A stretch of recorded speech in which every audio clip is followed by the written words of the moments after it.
My name is Scarbrough, and I'm sitting here with Dr. Moez Limayem today, our 7th president of UNF.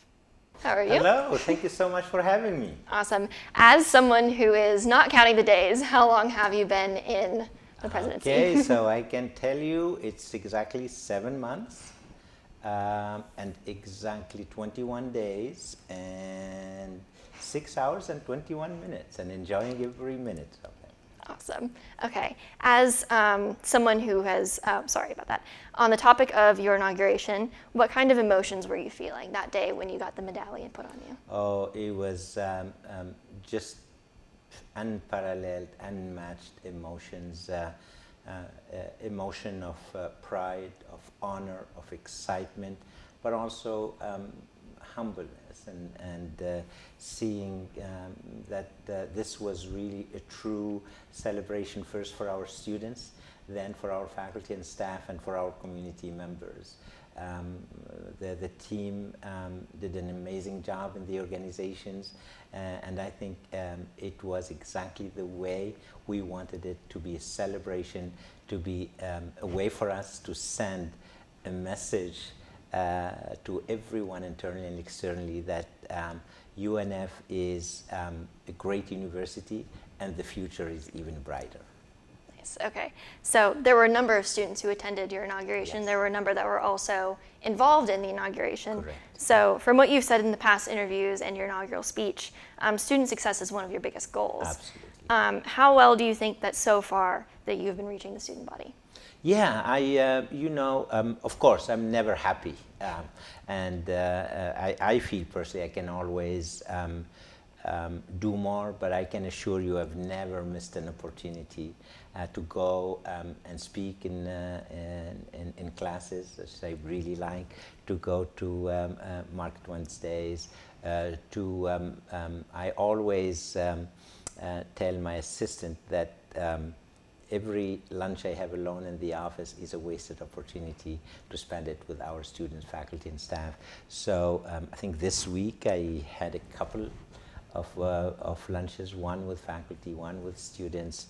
I think I love, it's always when I look at my calendar for the week or for the day and I find an encounter with the students, you see a smile on my face, because that is really the highlight of either the day or the week. And we're planning, when you start, first few months are very hectic in everyone, and we also have to balance internal, external, students, faculty, staff, but also many trips to Tallahassee, because we are also asking for additional resources.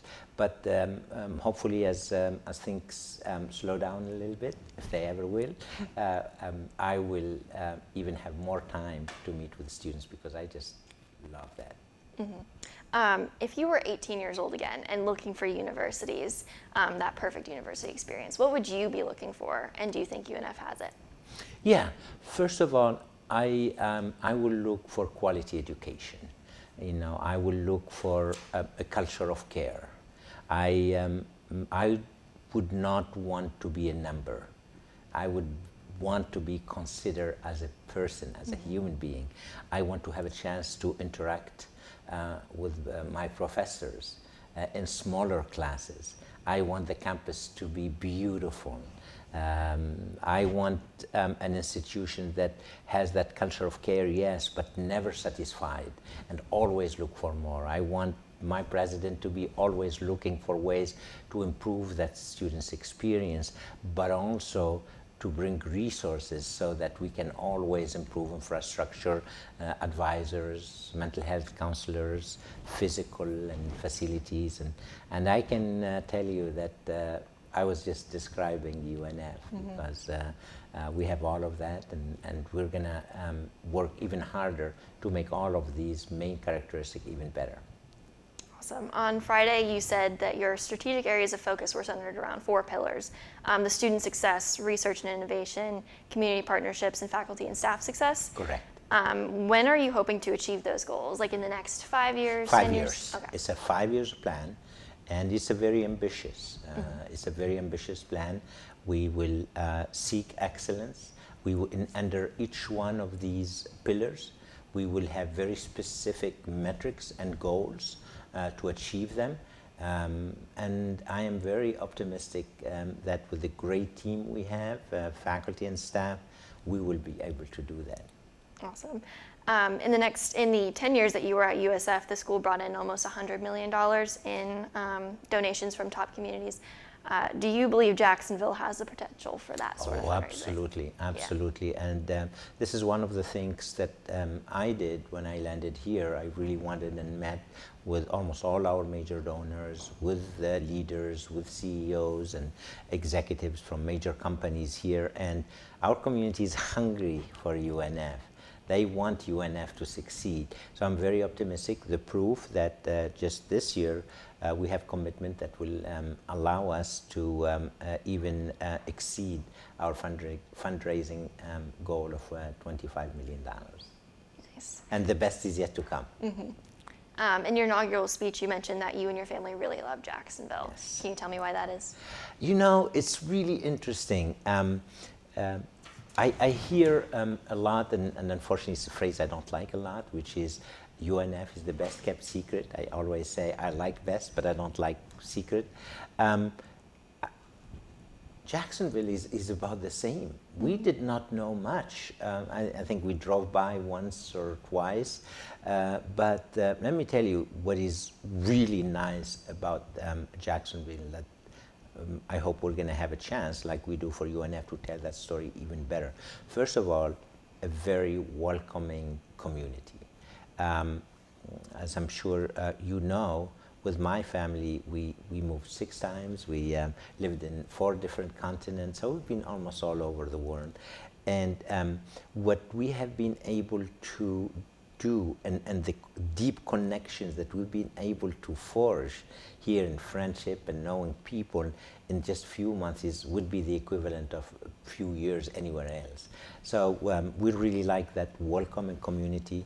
We love the beaches. We love the river. We live downtown. We see the river. We love the restaurants, so they can tell I like food. So I think it's the question is not what you like, is what is there not to like. Mm-hmm. Okay. When you spoke to student government recently, a couple weeks ago, yes.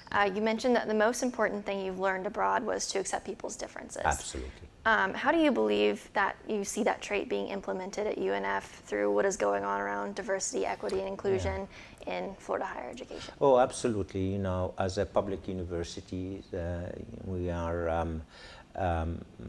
we have to follow the state rules and policies and laws. But I can assure you, working with our wonderful Chief Diversity, Equity, and Inclusions, Dr. Wynn, we are doing and we will do everything we can to have one of the most inclusive campus in Florida and even beyond. We will do everything we can so that every student, regardless of their background or who they are, or their gender identity or sexual orientations, faith, color, that they feel they have the infrastructure they need and the mentoring and the support they need to be successful. Mm-hmm. We will do everything we can to provide that safe space. So we are determined. Again, if, as I mentioned to the students' government, it's, I breathe diversity. You know, this is who I was and I am, and my family, and so this is important for us, and we'll make sure that we continue having a very inclusive, supportive campus where all our students feel a great sense of belonging. Nice. You said before that you like hearing students' diverse thoughts and beliefs, and one of the best ways that we've seen you do that has been through the town halls. Yeah.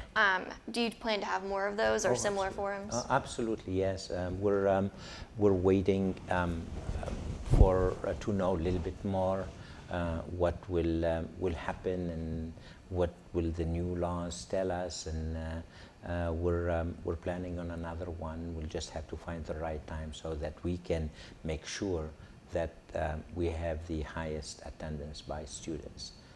So yeah, we were talking about that, I think 2 or 3 days ago.